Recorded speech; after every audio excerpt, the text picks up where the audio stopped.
What's up? What's up? What's up, community? Welcome to a new venture we trying to do, a new show. It's called Truth to the People, and we're gonna do this live. We're gonna put it out on YouTube. We're still trying to get our connection to Twitter. If you my Facebook friend, you can go right to Facebook and start checking out the conversation. And we're gonna have live guests on here. We'll have live guests on the show talking about the issues that's happening today.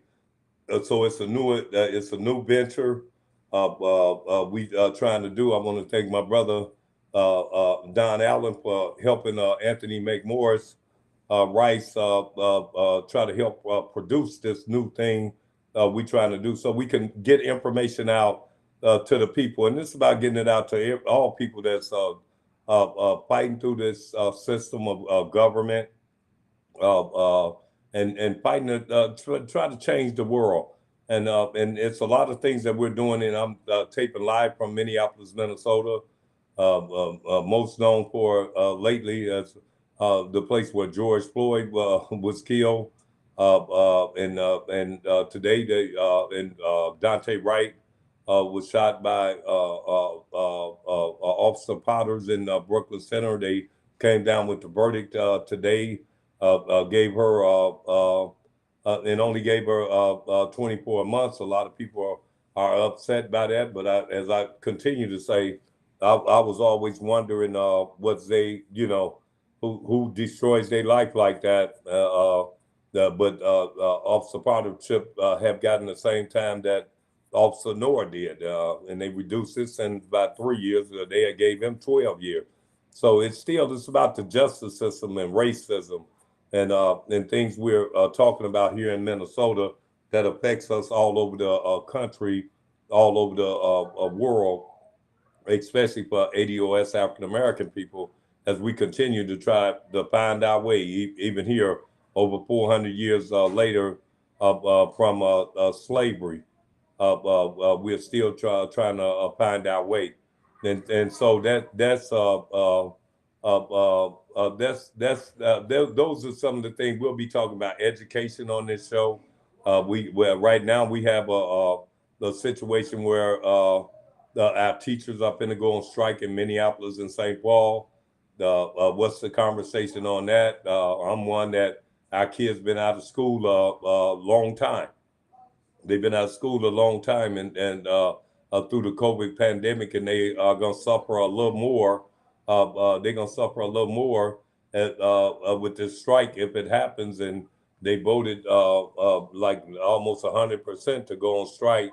And we'll talk about the issues, what they're talking about, what they're talking about. We will be talking about that on this show, and many other subjects we'll have on this show. So this is going to be a great show. This is going to be a great show to do.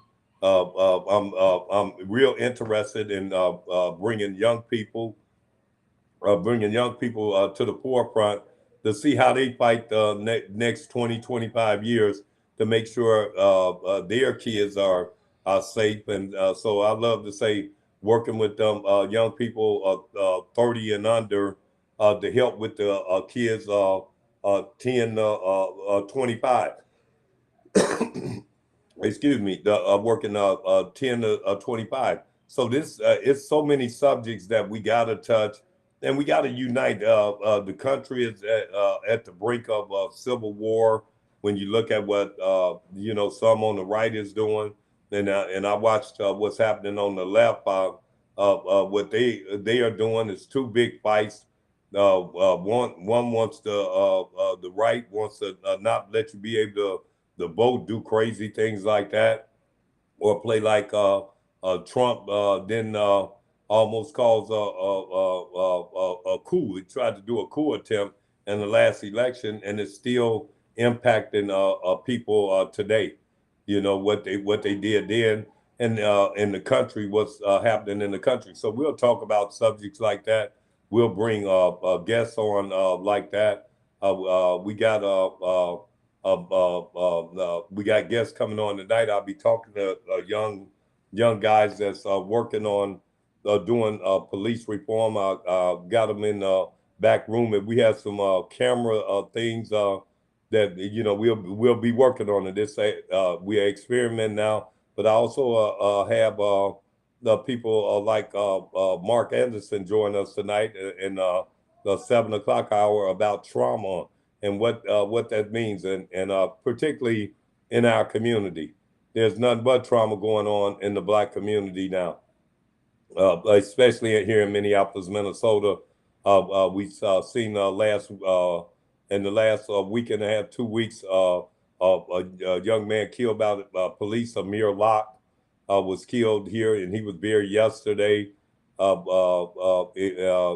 then next week, Deshaun Hill, a North High graduate, was killed last Friday, about in the afternoon. I think it was last Thursday or Friday. I think it was, but he was killed in the afternoon after the kids that went down to protest about Amir Locke being shot by the police, and Amir, who was in the wrong place at the wrong time, and had to sleep with a gun. He had a gun, sleeping with it. He still shouldn't have been dead, but he was sleeping with a gun, and right there by him. I know you have a gun in the drawer, under the mattress, somewhere where you can make sure you protect yourself. But when you see it, when you see it on a person that's sleeping right there with the gun, that's kind of sad to hear. And then in that incident, it was all about them searching, doing a no-knock warrant, looking for a murder suspect that killed a brother in St. Paul.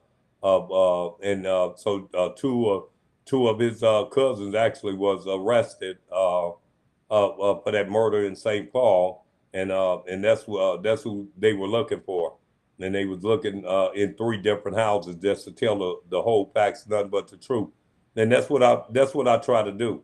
I try to talk about what government doing, because it's hard for government to really help African Americans. I don't know why they didn't change our name so much, but it's hard for them to really understand that we can take care of ourselves if you do us right. And what's doing us right is making sure the tax dollars that be put in from our community, which is billions, that some of it come back to our community, and not come back to the not come back to the situation where not come back to the not give it to other people to take care of. That's, if you hear that ringing, that's that was AJ trying to must be trying to get in or something. But you'll hear the phone ringing. We're gonna get all these kinks right, but this is what I do. This trying to get information to our community here in Minneapolis, Minnesota. If you're watching on YouTube or things like that, it'll be on YouTube, Twitter. You'll see I do radio on Sunday, every Sunday on 89.9 KMOJ with Lisa Clemens of A Mother's Love Initiative. And we talk about community value conversation. And we want that is continue to say, how do we get out from the killing our people? Because most of the time you don't want to talk about it because it's close in it's in the family, and we all have family issues in all communities, and we have to figure it out. If we don't figure out why so many of us are dying all over the country, whether you're in Chicago, whether you're in Philadelphia, whether you're in Baltimore or Ohio, wherever you at, if we don't figure it out, they don't have, nobody has a right to try to figure out our situation. And so, and then by us not talking about it, then you can continue to do what they can go right by it. They can go right by it. They don't have to talk about it. If you don't talk about it, then they don't have to talk about it. So I've been working with young men, young women, whoever that want to push the agenda, and that's what I that's what I do, and so that's what we'll be talking about. We'll talk about with young. Well, we got a UCMT. While we're talking about public safety and saving our kids from killing each other, like or saving people from killing each other. Period. In our community, like Deshaun Hill was killed, coming from school, high school quarterback, killed in the neighborhood. And then when you talk about a mirror lock, how do we deal with those things together and deal with it all over the country? That's what we're going to try to do here. We're going to try to and we're going to do it on Tuesday. This is a Friday night, nothing to do but get the test pilot show. So it'll be on Tuesday, but we'll replay it on Friday. We'll replay it. So you'll get to, if you miss it Tuesday, you'll see it on Friday. And then and sometimes if I have to miss Tuesday, you'll be watching the same show, and then I'll take something new on Friday. But I try to keep up with what I'm doing. So I got so today I'm gonna talk to young brothers that's out there, and they and ask them what they're thinking about different things that's going on. And I think I got a young Miles Wilson, a young brother, and that's why I said these young people under 30 years old, these, especially with the UCMT, they're 25 to 30, and got young people, and hope you enjoy what we're trying to do. And the big thing is about messaging and getting it out. Getting the thing out and making it happen. So that's what we're gonna do. And I think we got brother Miles online, and let's see if it's working right and we can hear him. Brother Miles, are you there? Yeah, I'm there. Hey, brother. First, welcome to our first live podcast, or not podcast, but first live feeding on Facebook and YouTube of Truth to the People. And that's what we gonna try to keep talking about. And Mal, let's start this conversation and talk about what's happening today.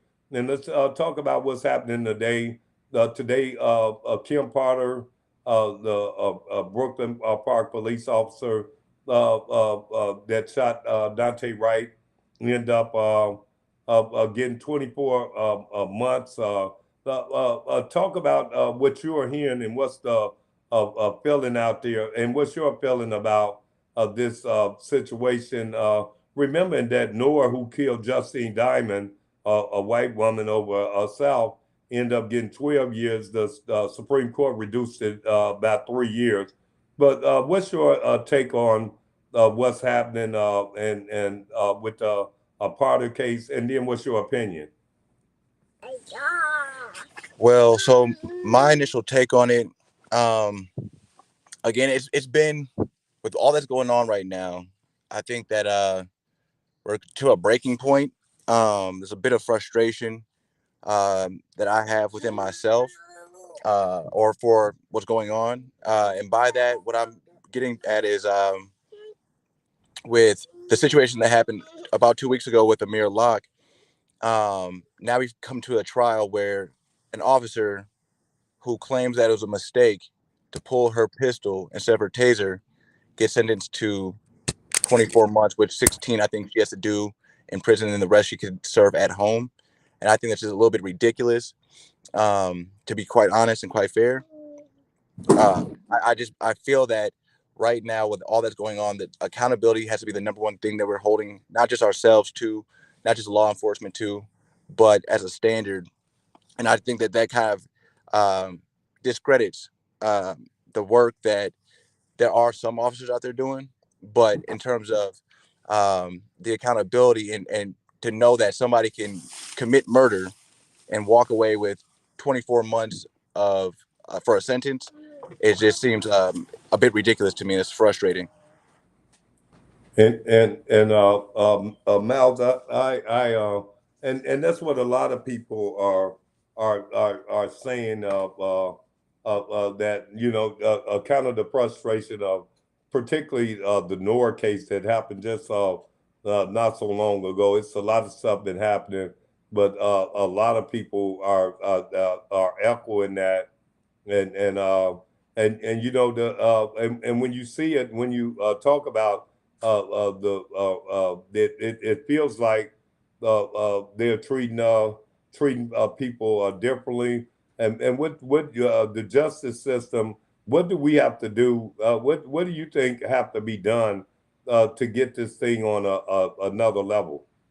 I mean, get people. How come you feel like it's so hard for people to be treated fairly?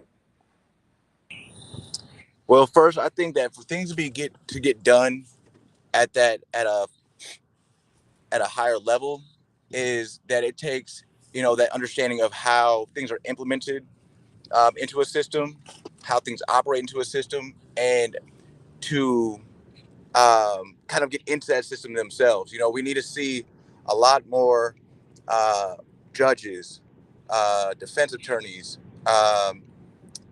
legislators, city council, people that look like us, in terms of African American. And I think that's the first step into what we can do to at least start to change a system. I know it's a system that was never made to protect and serve us or to adhere to us as people, but to kind of overrule that and kind of overturn that corrupt system, we need to get into position and um, and take over from the inside, And so that's why I think could be done to change. I think that what we do as a Young People's Task Force may inspire some people to want to be into these elected positions, such as mayor or city council or a state rep. We bring on a lot of people that, like State Rep John Thompson, that speaks to our young people and gives them that hope and that inspiration that they can fill that seat one day, and in other seats alike. So I think that's the key to changing the system. Um, and yeah, so that's where my mindset is at, and that's what I want to kind of provide to the young people of Minneapolis and throughout that may hear this message. That in terms of change, we have to make that change ourselves. We have to be the change. And Miles, you're like one of the co-chairs of the Young People Task Force in Minneapolis that deals with police reform. You've been a part of the UCMT for the past 2 years.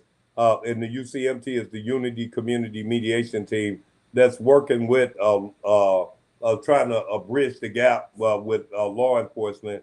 Because some say we don't need it, and you can chime in and say some people say we don't need law enforcement in our community.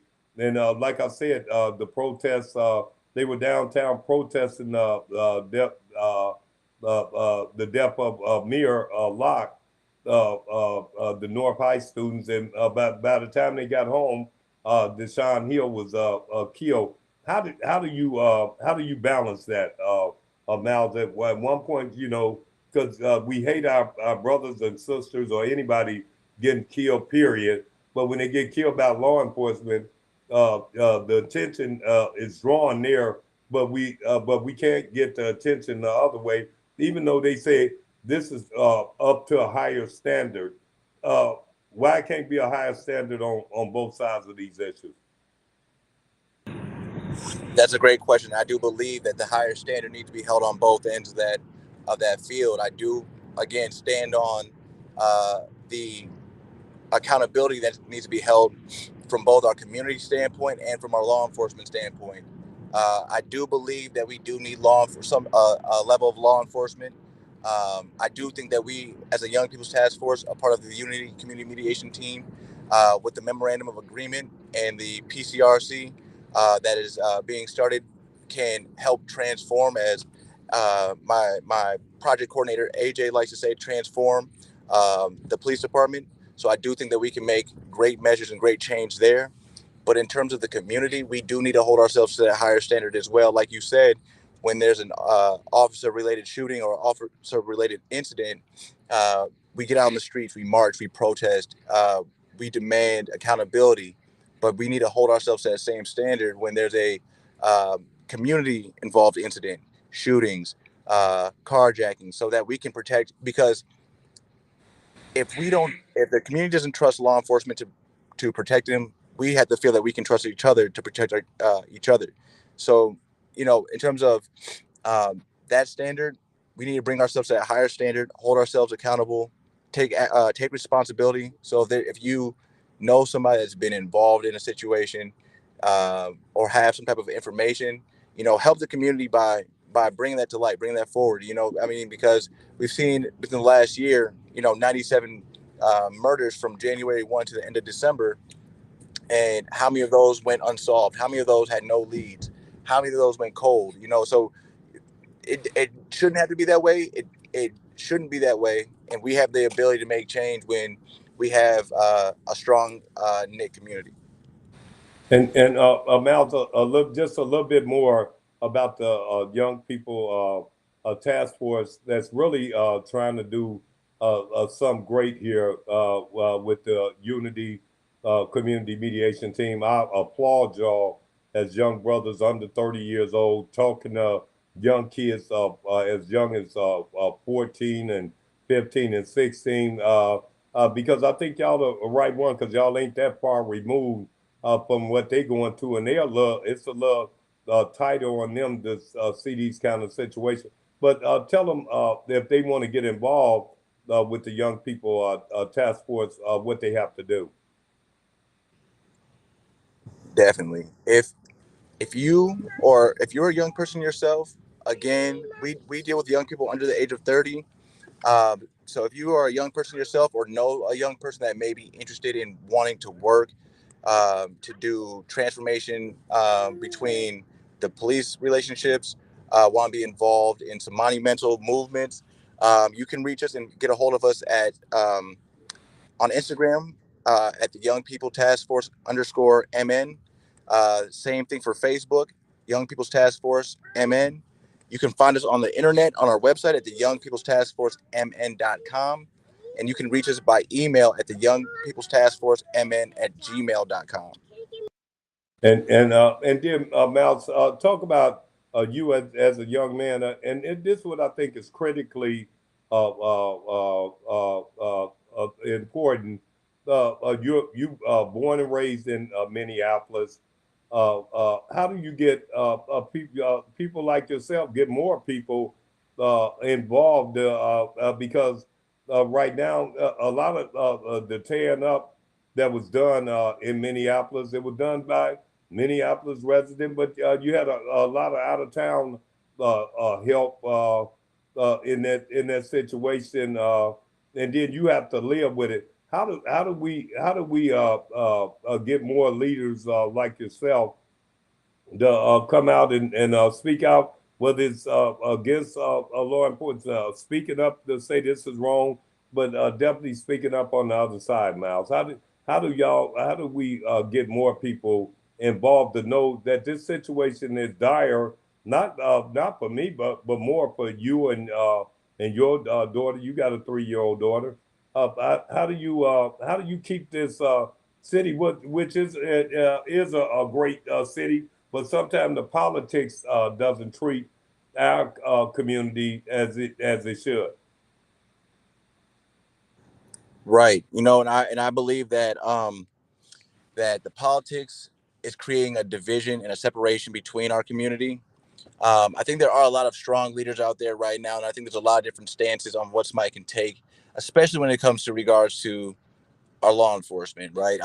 We came through an election where we had an amendment on our ballot to vote to remove or keep our police officers, and with or without that, I think that created a lot of separation in terms of viewpoints, in terms of what people wanted to see, what kind of change people, want to see. And that, I mean, it shows people are tired of what's kind of happening right now in Minneapolis and our surrounding suburbs. But to bring us together, like the Young People's Task Force, we're open to working with all sides and all parties. Uh, we want to hear the different perspectives. Because the more perspectives that you can bring and the more ideas that you can bring, the more you can collaborate and formulate a plan that actually works out, that works for everybody. So we're open to working with everybody. We're open to, keeping those ideas on the table, and we want to hear those, because we understand that we don't have, uh, the idea that everybody might have in mind. Not everybody is for supporting the law enforcement, but share some of those ideas against that, and see, and give us reasons why, and so that we can collaborate to see how we can bridge this gap, bring safer community, bring safer policing into Minneapolis, bring safer communities, and have us hold accountable, like I mentioned before.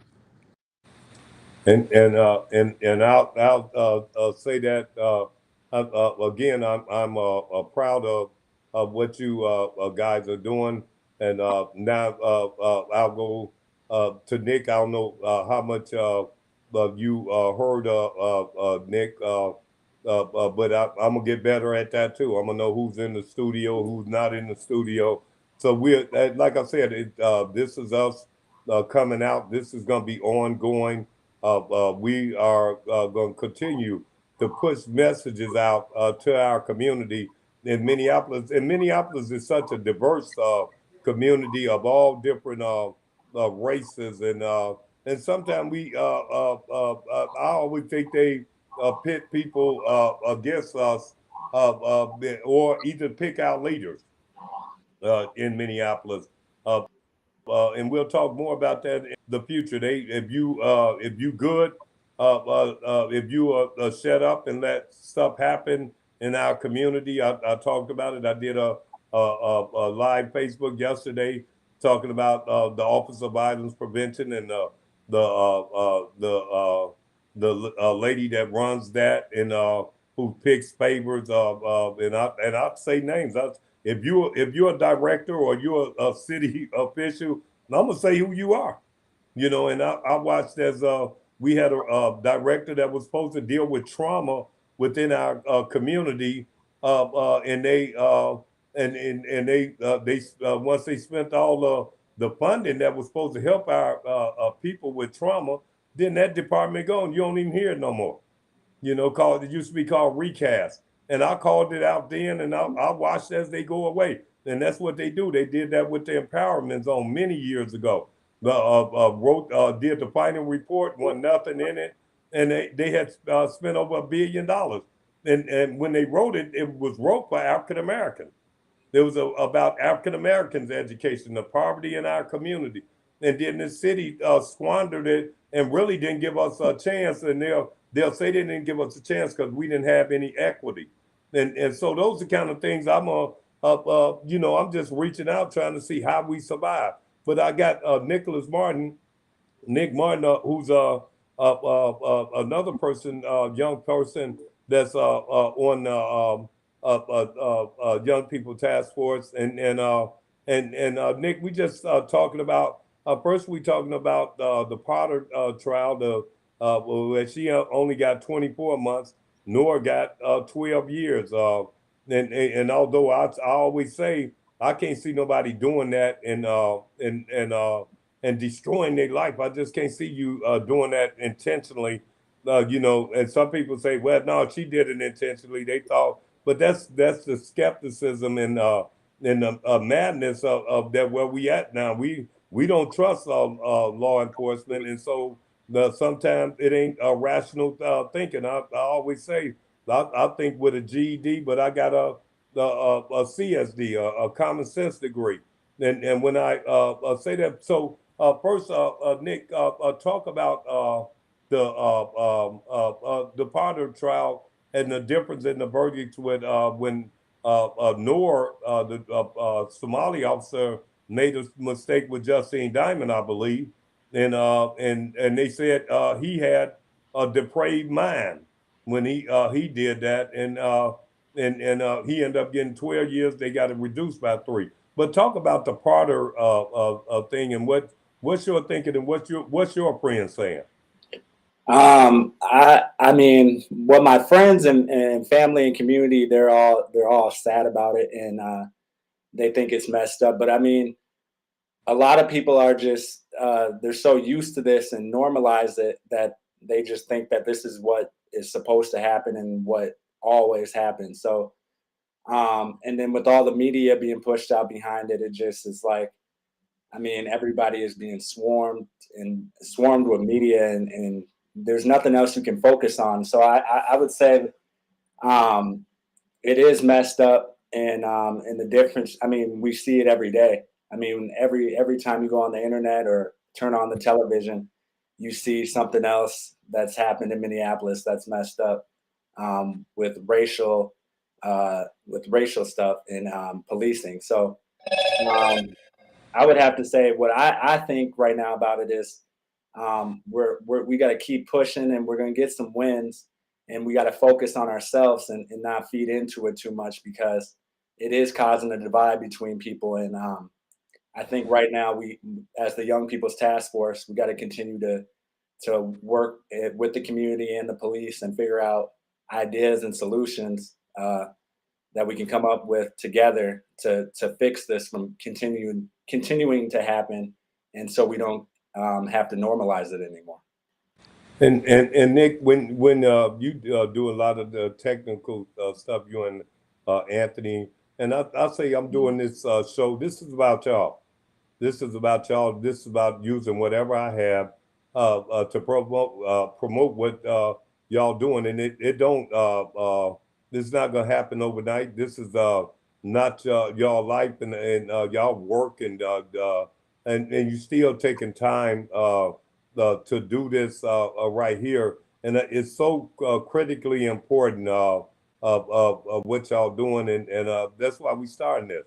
We're starting this, and we're gonna grow it up because we only have like we have the Inside News, the Spokesman Recorder, KMOJ. That's where we get our news. But your generation, a lot of people don't read the paper, don't look at the news. Tell us how important social media is going to be in this endeavor that we're trying to do. Social media, I think, is the number one thing right now, because people are getting false narratives and pushing false narratives on social media. So, I mean, social media is the most important thing, because that's the reason why people go out and do certain things based on what they see on social media. So there's so much false news floating around, where we have to make sure that we take charge of the narrative and make sure we get the honest and the truth out to the people. So social media is one of the most important things, because I mean, people read more on social media than they even do books nowadays, and it's sad, but I mean, that's just how our generation is. Well, y'all hang with me as much as you can. I'm gonna continue to talk, and I'm still waiting on. I got Mark Anderson of the Barber Snyder supposed to come. I don't know if because I do things at the last minute. AJ, I don't know if AJ gonna show up. But I sent them the link at we coming on at 6:30. I sent the link at 6 o'clock. Man, as you ready? What can you do? That's how I operate. That's how I continue to operate. But I know every time I come on, I get some young brothers like Miles and Nick. So Anthony, let me know if Mark and AJ and them, if they get on, because this is our first one. This is our first one, and I want to make sure that I say how proud I am of these young brothers for stepping up and being a part of.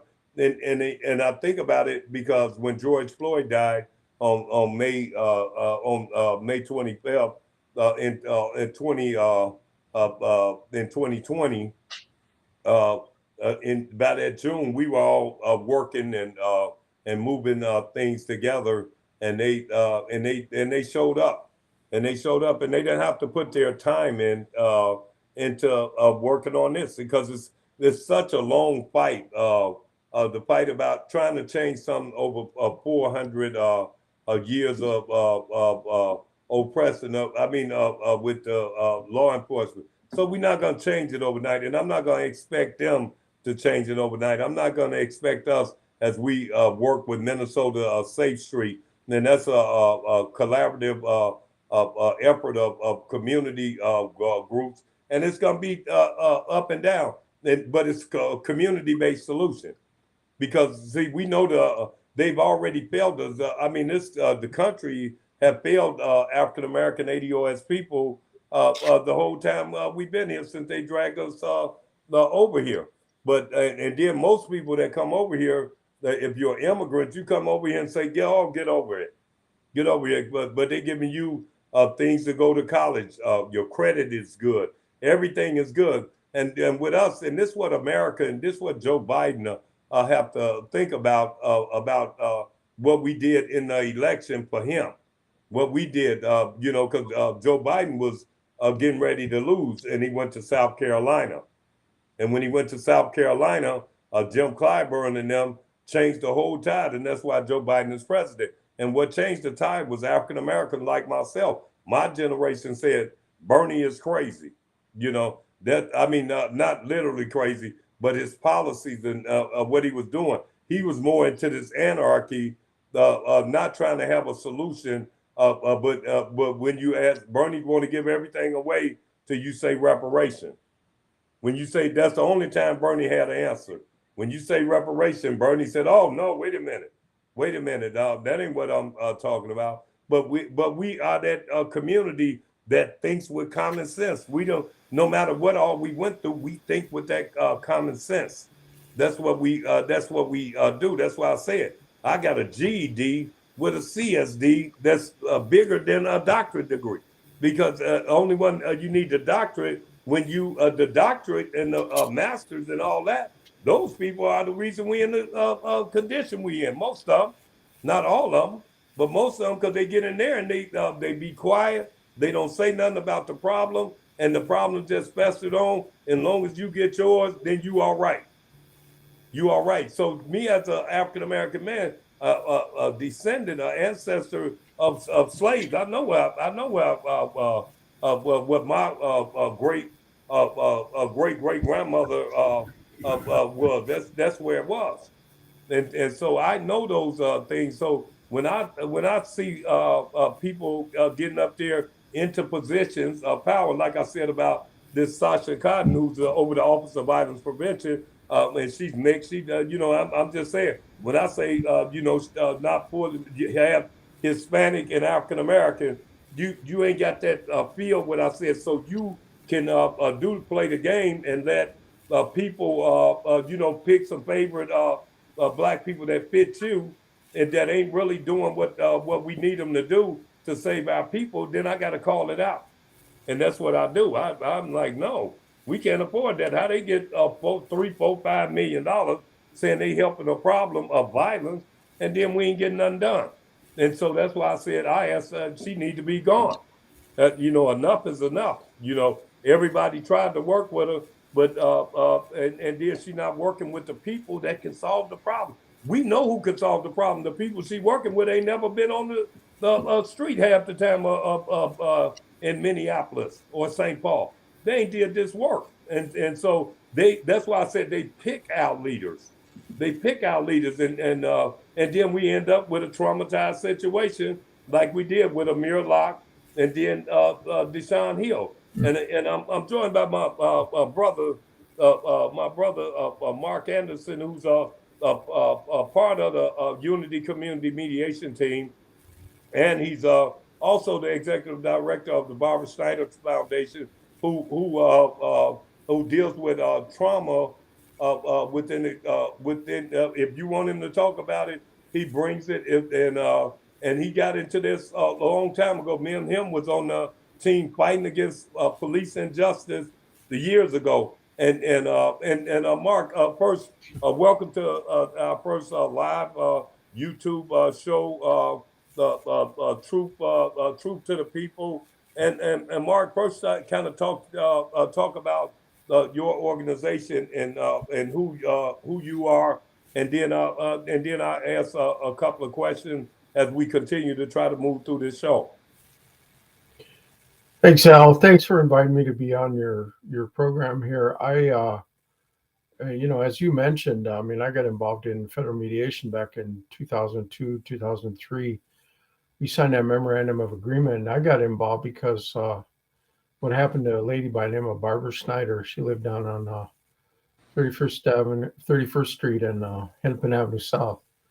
She lived alone in an apartment. She's a 50-year-old woman. She had 2 master's degrees, and she had a severe mental illness that she got when she was in college. And she lived most of her life with that illness. And but what happened was she was in crisis. She was in a mental health crisis, and we learned we didn't learn there was a court case and everything else. We didn't learn this from the court case. We learned it from her old friends from college who stayed in touch with her whole life. They told us that what happened was her mom had died of ovarian cancer, Barb's mom, when she was an infant.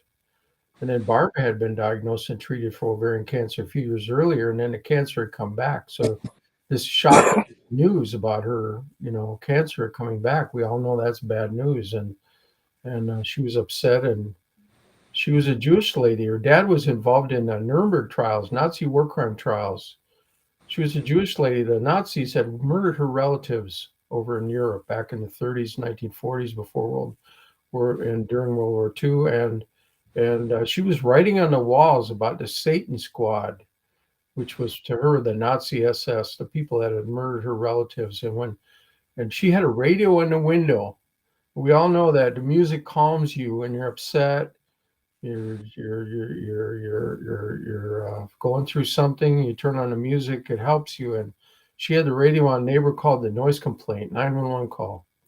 Turn the radio down. So the officers went up there to the apartment. They knocked on the door. She was calling them the Satan Squad at the door, and they didn't know what that was all about.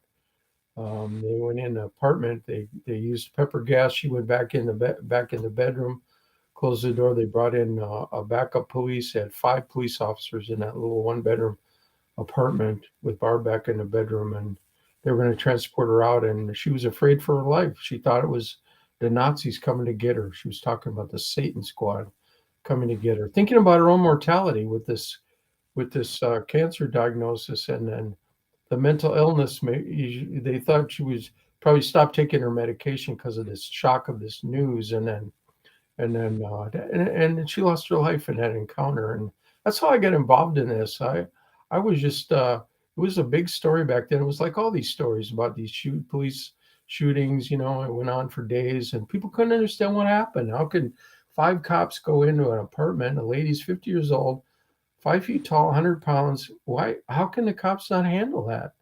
And they couldn't understand it. And so we got involved and brought this model called Crisis Intervention Team, CIT, to Minneapolis. And the idea is to de-escalate that crisis, not to go with the crisis, not to get swept away with it, but to calm the situation, to slow things down, to assess the situation, find out what's going on. What can we do to help? How can we help this person that's behaving this way that we find troubling? And so that's how I got involved in federal mediation. So we're still doing that. We're still doing that with in the justice system, with the deputies in the corrections, with police officers. And they come. The ones that are interested come to the class. Others are not interested, don't come. But we do it a lot with hospitals, because there's a lot of crisis in hospitals. Hospitals, they use restraints, they use seclusion, and it's people feel they're being assaulted in a hospital when that happens. And so, how do you talk through these situations and get voluntary compliance? And instead of just calling in security, going hands on, how do you do that? That's what we work on. So that's the introduction to what I do. And Mark, because I got some more questions. I think have AJ jumped in, because I want to. We now joined by AJ, the project coordinator with the Young People Task Force. And AJ, I've talked to Mal, Nick, and asked Mark about the trauma of what how he got started on mediation, and let him say about what happened with the Barber Synder Foundation. So AJ, talk about why this is important, and then I'm gonna go back and talk. We want to talk about racism and things like that, but first talk about young people, and then respond to what happened to that young man. You sent me a video of what happened to the young man in New Jersey and the trauma that we have to go through and why it's a hard fight. But talk about what you're doing with the Young People Task Force and what y'all are doing, and then go to the incident on racism, what happened in New Jersey. But first, tell them what you are doing. We got a lot from Miles and Nick. But tell them they didn't talk about what y'all are doing, actually doing right now, and so you can get that in, and then talk about the incident in New Jersey. So let's start, and then I want to go back to Mark and ask him questions after that. But talk about what you're leading with the Young People Task Force under the UCMT. Right now we're just trying to work on the memorandum of agreement to try to get some policy changes within the Minneapolis Police Department. One of our main focuses also right now is the youth center that we're trying to get over North Minneapolis, which is going to be for our African-American youth to try to help with their development, focusing on service components, 7 major service components that we have, that we're going to try to instill within our young people to start doing preventative measures to keep us away from the trauma that we're facing right now. But going back to the racism situation, I don't even know if y'all touched on this, but I wanted to also speak on, just what we're going through right now in the city as far as with the sentencing that happened with Kim Potter. And I mean, even myself, 2 years just seemed a real light to me, especially considering the fact Nora got more years for a lesser charge. And that's just by the books of it. And then what you see in New Jersey is just what we see every day. It's the reason why we always fight. And it's the reason why we people might say things, people always tell me sometimes I come off as angry or I come off as frustrated and things like that. And, my response to that is, yes, I am angry. I am frustrated because of them exact reasons. You've seen a situation where you had a white boy bullying another young black boy. One young black boy steps in, defends himself. The police come over there and they immediately tackle him, push the white boy away. The white boy stands up and humiliates him just to let him know, put him back in his place. That's how I took it, for me watching it. And I might be a little harsh, might be a little vicious, but for me watching it, that was a white boy letting that black boy know, boy, you never going to be on the same level as me. I'm superior to you. You don't have the right to speak to me the way you do. And that's just what we face on the everyday battle. And we can't be afraid to call it out when we see it. And we can't be afraid to stand up against it when it's in our face. And Mark, I don't know if you know the incident we're talking about. It was an incident in New Jersey where a white kid was harassing, bullying a younger black kid, 16-year-old, I think, bullying a 12-year-old. Another 14-year-old kid jumped in and tried to defend that younger 12-year-old. If I got it right, and it was something about him defending. And then when the police arrived, the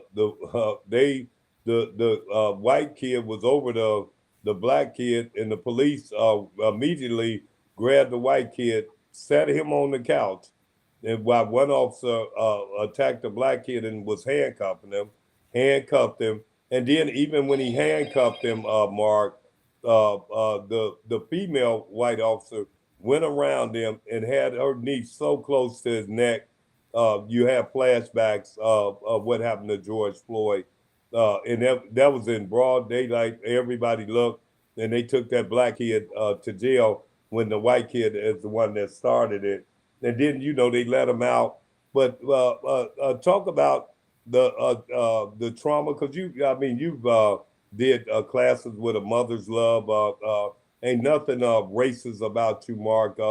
You're a former aide to the late Senator Paul Wellstone, who was a big fan of trying to figure out what was up with mental health. And we'll talk about that on later shows. But talk about that, what those young people can feel, at that time that the black kid went to jail, the white kid started it, and it was something they could have broke up, took them to the principal office, but they had to take them to jail because they had physical contact.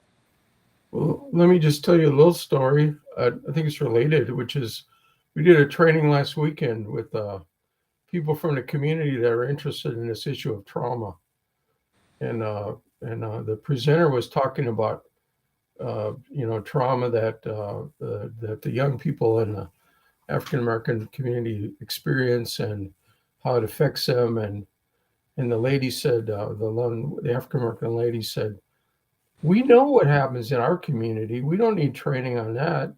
We want to understand, why do you act like you act? Why do the white people act like they act? What happened to them that caused them to do these things over and over and over again?"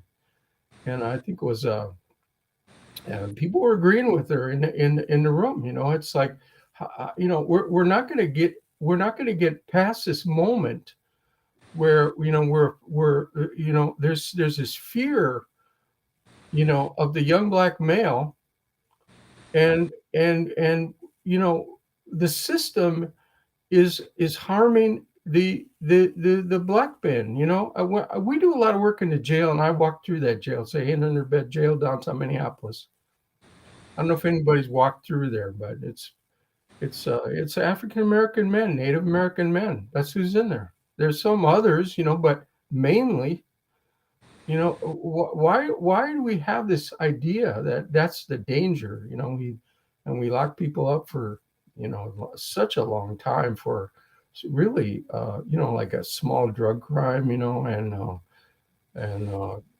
it's just it's profound. And then when you think about the history of the United States, you think about, and you talk about this idea of ADOS, this idea of that people live with that trauma from their ancestors who went through that slavery experience.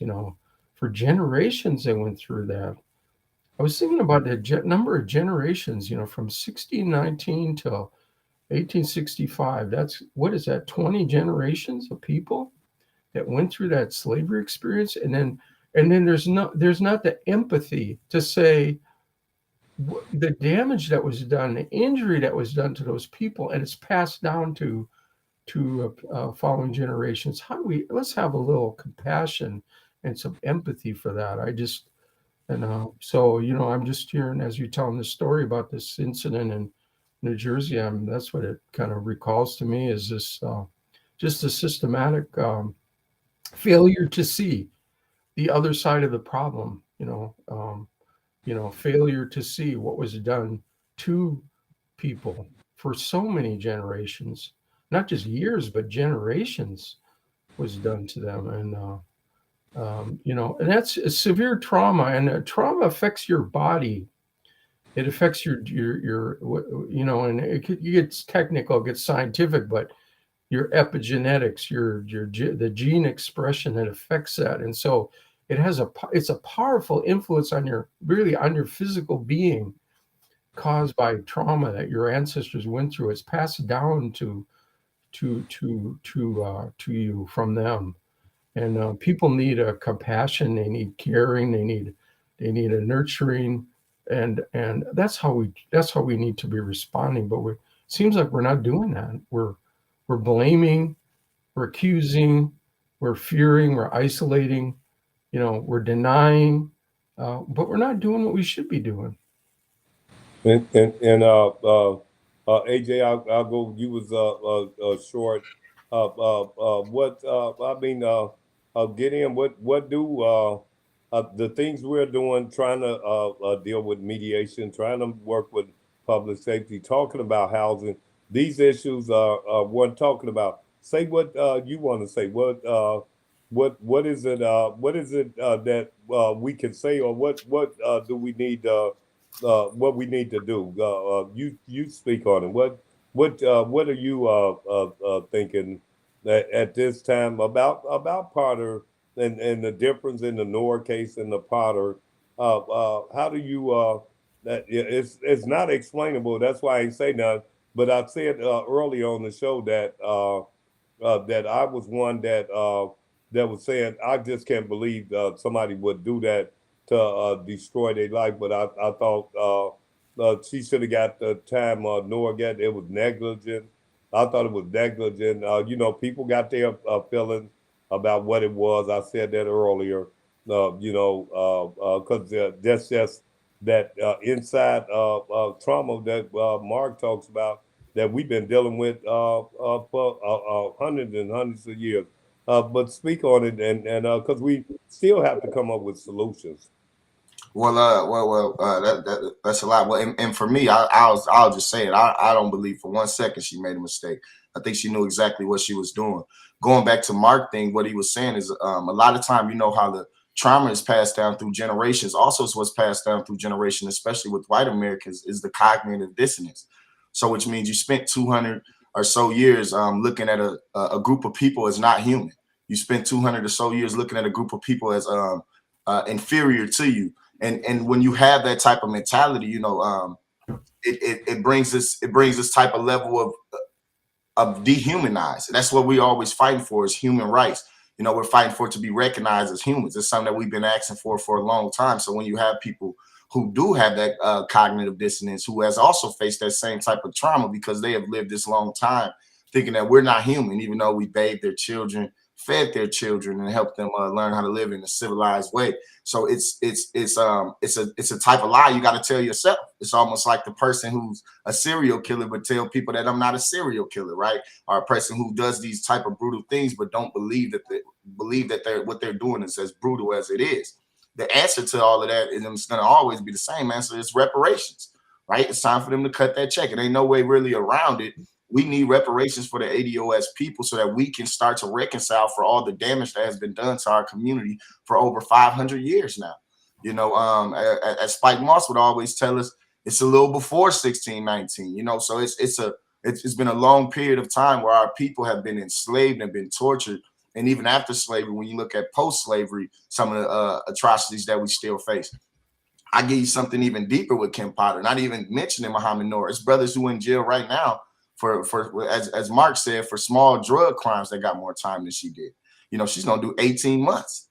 So it's first offenders, as we know, who got longer than that at 19 years old for making a bad decision. So it's amazing to me how that system just flipped over and changed like that. And I think that it just goes to show why we have such distrust in the system right now. It just goes to show why young people don't believe that there's anything that we can do to help reform or change this police department. It just goes to show why most people believe it's nothing in this system worth fixing. So they believe burn it down and start it all over. So it's tough. When you're fighting for solutions, you're fighting for your people. You fight for me at this point. I'm fighting for my children. I'm fighting for my nieces and my nephews, for them to be able to live in a just world. But it just seemed like America just don't want to give that to us, particularly the ADOS people, with the slaps in the face that we get. What you seen down there in New Jersey was exactly what I'm talking about with that cognitive dissonance. They didn't see two human beings fighting. They seen one savage and they seen another human, an innocent young boy, which happened to be the white boy. And the black boy, they seen as a savage, as the aggressor, which is the word that we hear a lot, especially when it comes to black men. And it's a code word they use now to say aggressive or aggressor, or he was in this aggressive tone, or different things that they use to try to paint us out in a picture as always being this criminal, as a predator. It was the first move that they did once they released us from slavery, was to tell all their families that black men are coming to kill you. So it's a tactic that has been used forever. And we see it playing out to this day. And it's been something we've been fighting for generations and generations after generation. And we're hoping that we be the generation to finally get reparations for our people so we can start to save ourselves. One of the favorite lines Mark always tell me, and it's one of the realest lines within addiction recovery, is that you have to participate in your own recovery. And the thing is, we haven't been able to participate in our own recovery because everyone else wants to be the person that does our recovery for us.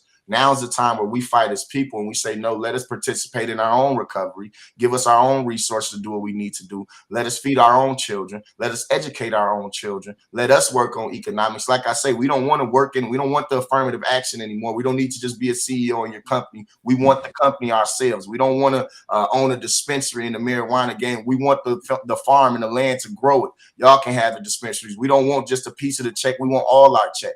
We don't want some of it. We want all of it. It's just something that we got to scream unapologetically and let it be known that this is what we want as a people.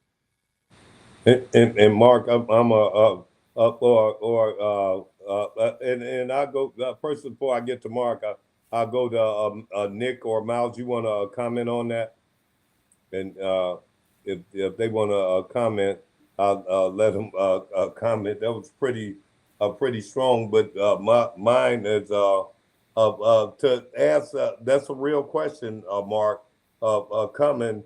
Why is it so hard for them to understand what you just said and understand that we was put behind even after slavery, like the Native Americans, which you work a lot with?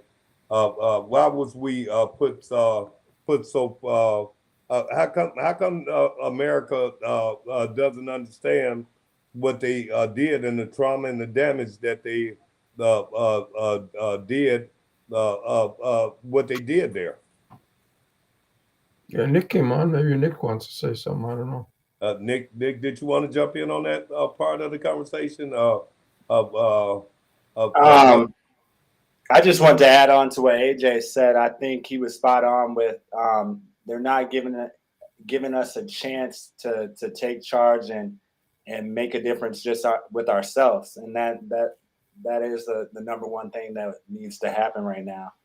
And I think it's just not happening with all the different narratives people are putting out and all these different things that we have to go against every day. We're not getting the opportunity to just work on, fixing things ourselves. So I think that was spot on with what AJ said. Go ahead, Mark. Yeah, I would just add, we hear that word underprivileged youth. They need something, but we won't use the word privileged. Underprivileged, that's okay. You can talk about underprivileged, but you can't talk about privileged, because now you're getting some extra, if you're privileged, and people don't want to look at that. They don't want to look at the fact that if you have underprivileged, then you obviously have privilege. It's just the only, you have to, because it's just underprivileged and privilege, right? I mean, but people don't want to admit that the system is skewed toward them. It's like this idea of affirmative action. They're complaining about, I say some people are complaining about the fact that President Biden is talking about appointing African-American women on the Supreme Court. And they're saying, oh, that's affirmative action. But haven't we not had affirmative action for white men on the Supreme Court since 1789? I mean, they're practically everyone on the Supreme Court. They're the only ones that get considered. They have like a special category that they go first, And so, but we don't see that. We don't see that. When you look at it, it's so obvious that there's a privilege going on there. There's a special treatment going on there. They're not the only smart people in America. And why are they the ones that are so dominant? 90% or whatever it is, 90-some% of the Supreme Court justices, white men. Why is that? Well, because that's the way things are structured. That's the way we were created. That was the whole idea of the creation. You have a positive way of looking at the Constitution, that it talks about equal rights for all, but then it also has got the 3/5 piece in there for the slaves. That you're 3/5 of a person. It's you can look at it both ways. But reality is that's our history. That's our history, that we have always had this special category. First, it was only white men with property could vote. Then it was white men. They didn't have to have property being land. And then they opened it up to, and it gradually opened up to different groups of people, but it hasn't totally opened up, and it's a privilege question. They have a privileged position. They have special access. They have special treatment, but we don't want to admit that because we want to say, oh, it's because they're so much smarter and more intelligent and more sophisticated and more civilized and all these words. And but the reality is, look at the reality. Look at what's you said, and I love what you say that the doctrine of common sense. Look at it from a common sense point of view, and I don't know. That's what I see happening is we don't have a level playing field. And I think like AJ was just saying, and I said that earlier in the show. I'm of the opinion. I just can't. And I never think like that. I got a feel about teachers. I never think teachers are really they trying to hurt the kids. I just don't believe that, and that's just my philosophy. But a lot of people believe the teachers, not the teachers, but the unions are there, and they don't care nothing but about their dues, and they hurting kids. And that's the same way I said about Potter. I'm disappointed because the real thing about Noor, and he was a Somali officer when he killed a white woman. They said he did it with a depraved mind, and I had never heard that, and it wasn't real, but that's what they used because they was gonna hang him anyway. They was gonna get him one way or the other because people were protesting, and then George Floyd, but at the same time, it's people with that mindset. Oh, she knew what she was doing. She knows she didn't. She pulled that gun. The gun too heavy. The taser there, and so that's what people that's why people don't believe it. It's hard. It's hard. My argument is hard. Everybody, even if you say it, but I got the courage to say what I feel, and not saying that I'm right. But they got what AJ just said. They got the courage to say no. I don't believe no. You ain't made no mistake like that. You ain't just picked up that gun and you that which there's so many things to it. But today the judge, even when sentencing her, was almost her lawyer. And I know that judge, but the judge was almost a lawyer, trying to explain to everybody, no, this was a tragic, and it could, and which I believe it was. I believe that was, but to see the judge do what she did, it was one of the that was kind of disgusting, coming from that judge, to be that much involved, and then you got the mother of Dante Wright crying, and it just shows where we at with racism in this country, and what we have to do. But I always say to AJ and Miles and Nick and them, because the frustration of seeing that. Uh, uh, but if you, what do we do while we going trying to fight for reparation? How do we get there? We know these things are wrong, but how do we get there? How do you lift more people into the movement? Not to because one thing about it, the police ain't going nowhere. How do we get people that want to do it? Because right now nobody wants to do it. It's a hatred going on there, that people just don't want to do it. That you don't want to do it, but it's going to cost us. It's going to cost because it ain't going nowhere. Because America is a lawless society. It's always been from when they took us as slaves. What do you do besides doing what they doing? And that's spewing hate and hatred toward people that just look like us, using other nationalities to fight, to bring them in. Even in the DFL in Minneapolis, they said in the DFL caucus, which a majority of blacks vote, they said we're gonna let undocumented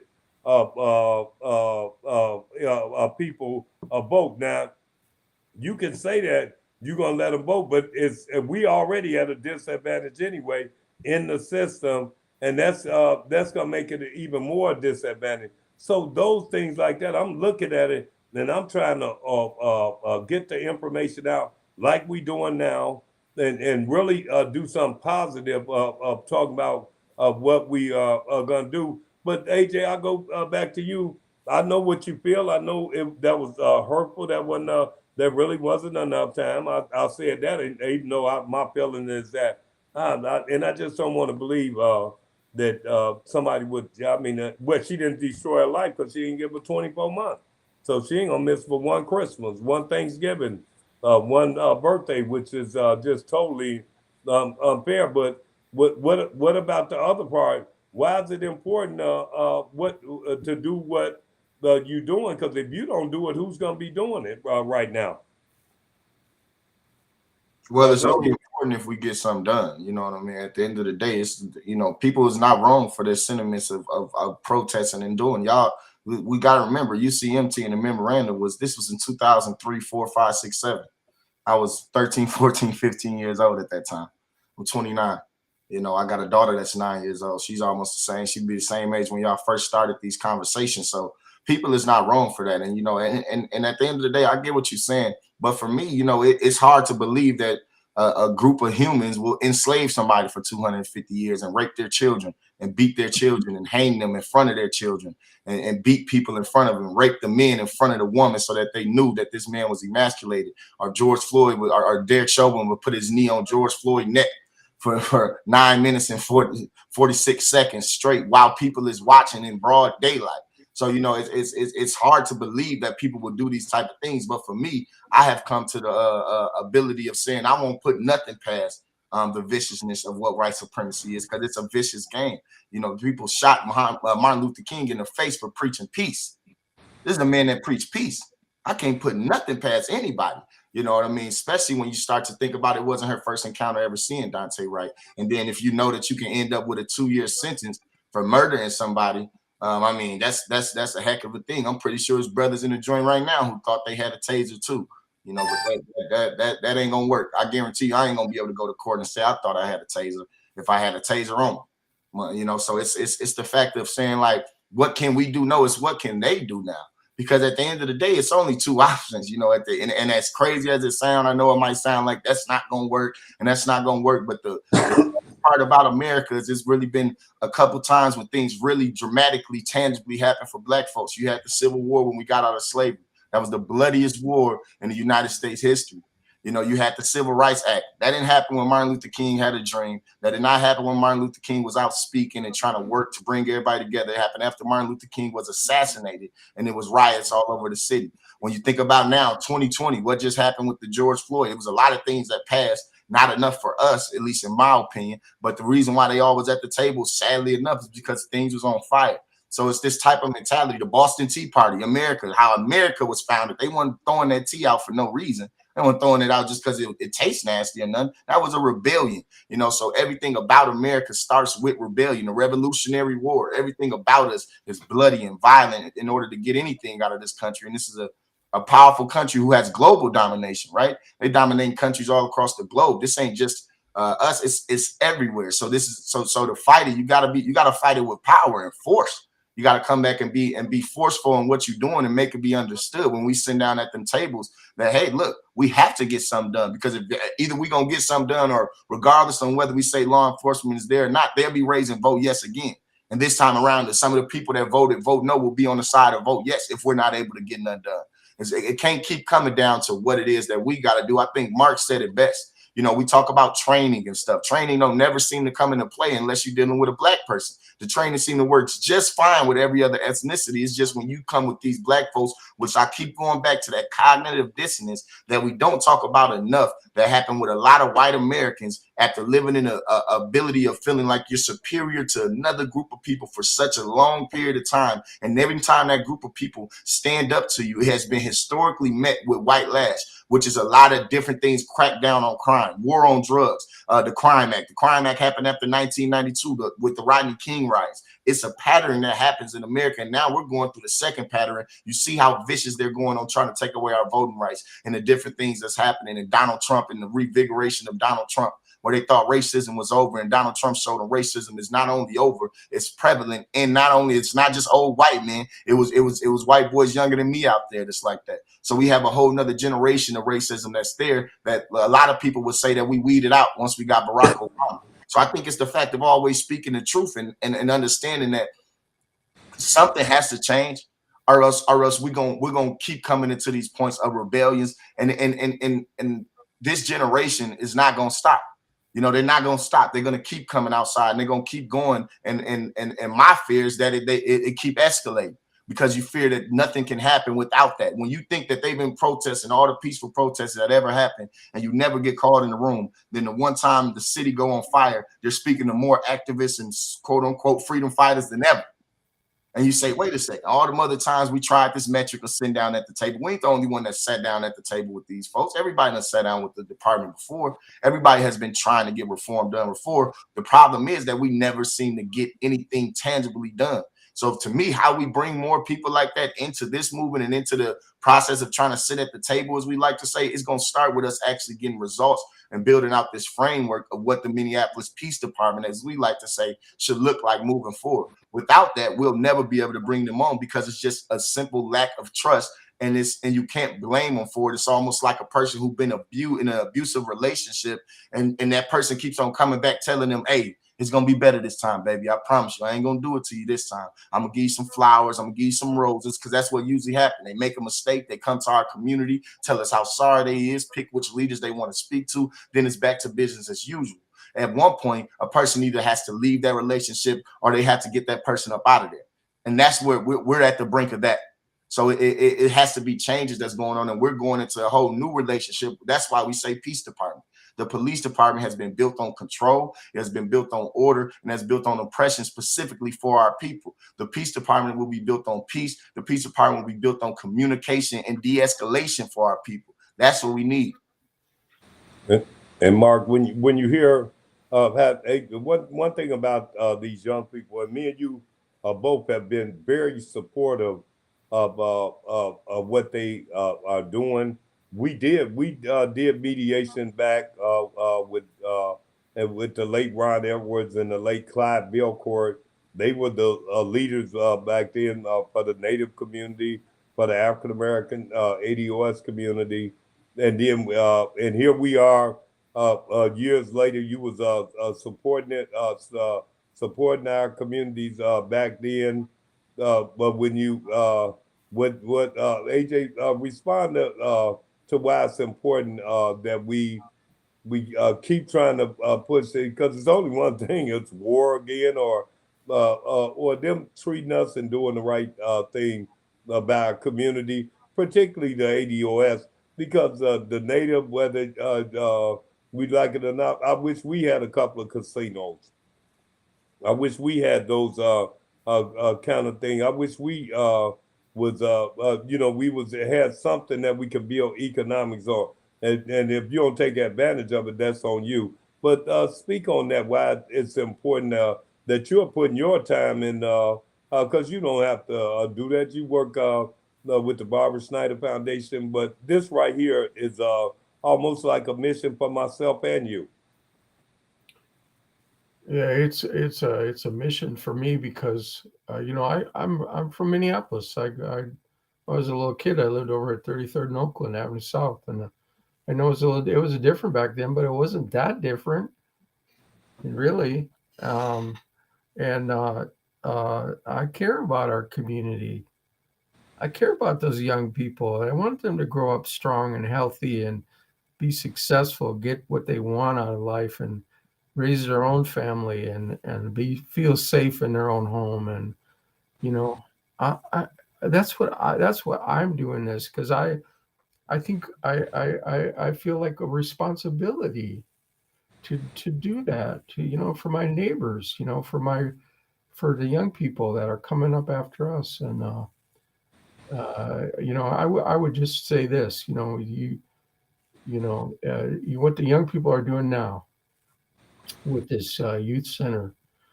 They're working with a lot of partners that wanting to get it behind this. A lot of people are saying they want to help. We'll see if they deliver, but there's a lot of support for it. And I think if you think about it that way, how do you raise a generation of strong young people that will go out and get it done? Will go out and turn the community around. I mean, that takes a lot of nurturing. It takes a lot of support, a lot of caring for people, and a lot of encouraging. You think about the coaching that goes on in a you hear about the basketball team, and they're losing all their games, and the new coach comes in and turns the team around. How do you do that? That's my hope with this youth center is that it's going to be a turning point for the community, and that it's going to become a growth of a new generation that is not going to accept second-class status. That is going to get it done for themselves, for their family, for their community. And I hear the frustration in Age's voice. I hear the anger and the frustration, and I don't argue with it. I know why. I understand why he's feeling that way, and so many young people are feeling that way. We have our country. We've gone to a place where money is everything. We got individuals that have so much money, they create their own space program and send themselves to space. That's how much money some people have in America today. Doesn't have to be like that. These people don't pay any taxes. They got lawyers that keep them out of paying taxes. We got people that are running, who I'm talking about, who brag about the fact that they don't pay any taxes, that are running our government. And we that's what's happened in America is we've turned our back on our own people, and greed has taken over. And lo and behold, when the leaders of the country put greed and money and power above all else, what do you think the young people are going to do? They'll do the same thing. And then we don't like what they're doing, that they're just chasing money and power, but that's the standard that's been set for them. And so I think we have to look in the mirror, America. I think we have to look in the mirror. What have we done, to support this idea that we have that everyone has a fair shot at things, that everyone gets a fair break. I just think we've gone astray, and we have to get back to that. But this idea of this youth center, I think, is trying to get us back to that, trying to reach out and say, no, let's have a safe place for these young people to go. Let's have a place where they can dream their dreams and learn what they want to learn, and get the support they need to get up in the morning and do the right thing every day. So I guess it's we talk about in the de-escalation thing. As we talk about that, we talk about the negative spiral. There's a negative spiral that goes on of anger, frustration, fear. It's all negativity, and then there's a positive spiral, possibilities, hope, achievement. And how do we reverse that spiral so it's a positive spiral, a growth spiral, is an inspirational possibility spiral? I think that's what I see in this youth center that they're talking about. Is I see is a significant project that can help for a lot of people, help a lot of young people turn that around, and get in a positive curve, And not that people shouldn't be angry and frustrated. I'm not saying that, but we can work on this one family at a time too. Doing something different. Let me tell you something. I think when I started off early, the show, Truth to the People, what we are going to be doing every Tuesday from 6:30 to 8. You can always go back and see it. But we also going to play it on Friday. We'll play that the same clip on Friday because I'm going to have some great guests come over on here, like the great Spike Moss, who's a historian here, and have so to have people like A Mother's Love, and them come over, Pastor McAfee. I mean, young people. I'm gonna bring the noise with it because I'm so impressed. This is Anthony McMore's first time trying to put the show on. I'm also gonna have a co-producer, Anthony Spears, who works with me. They gonna do this show with one when one came, the other one. But I know it's the right thing at this time for our community.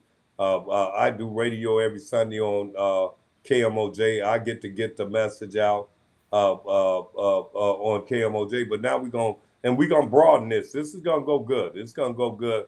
And like I said, I called my guests at 6 o'clock. I called Mark Henderson right before he was eating dinner. And I said, yep, we're gonna do it. And they came on. I want to thank Miles Wilson. I want to thank Nick Martin and AJ and Mark for coming on and being a part of it because it's important what we're doing here. And when I talk to young people, when I call these the crew under 30, but could deal with them that's 15, 16, 17, 18, they know what they're missing, and that's another generation.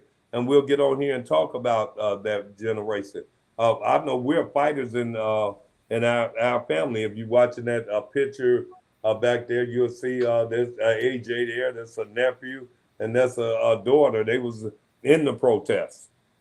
So, and I say that to say, and they over here, they know that we got to do something about police reform. And if they weren't there, I don't know who would be in that space right there. It'll be us.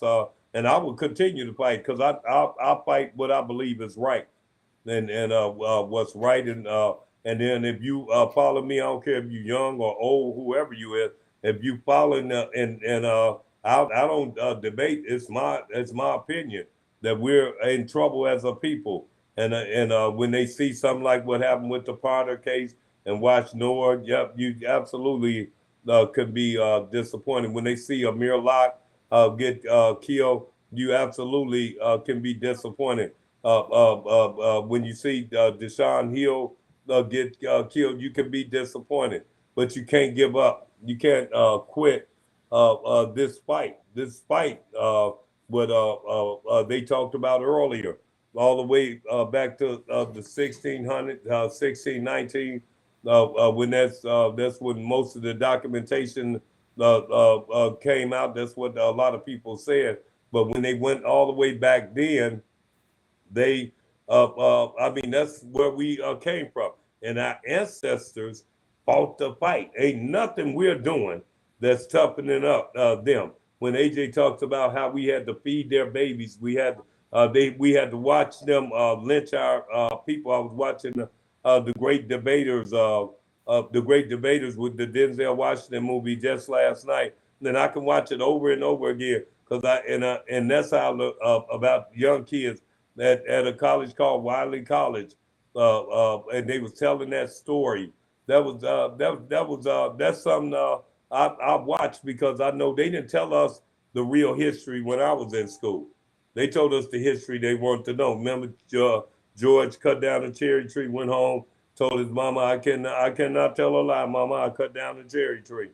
And then, but what they didn't tell us is George and Martha had more slaves than anybody. They didn't tell us that. And so our history is important to tell and be told. And my job is to make sure that I get the information out. That's where God put me at. That He didn't put me out there, and I don't have to fake. I don't have to, don't tell me to be soft. If you in a position, especially in government at City Hall, that's supposed to be pushing something for us, then you don't do it. You get to get called out.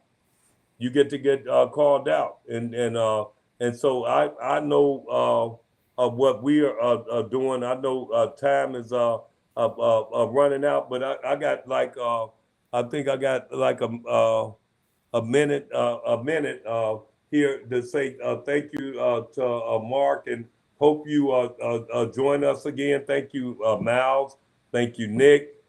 Thank you, AJ, for tuning in on this first broadcast of Truth to the People. And I'm feeling real good about tonight's show. I'm feeling real good about my little studio.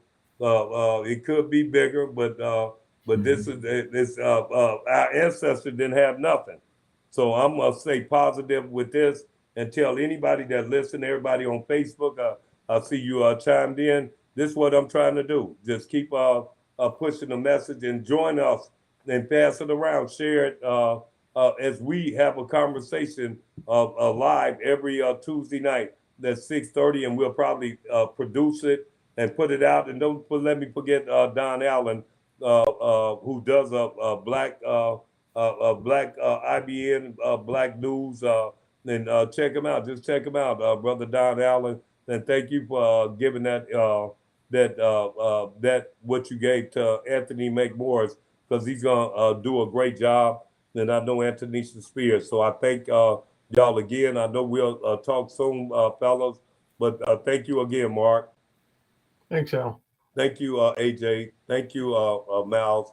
Thank you, Nick. And we'll be back next week with another episode of Truth to the People. Peace.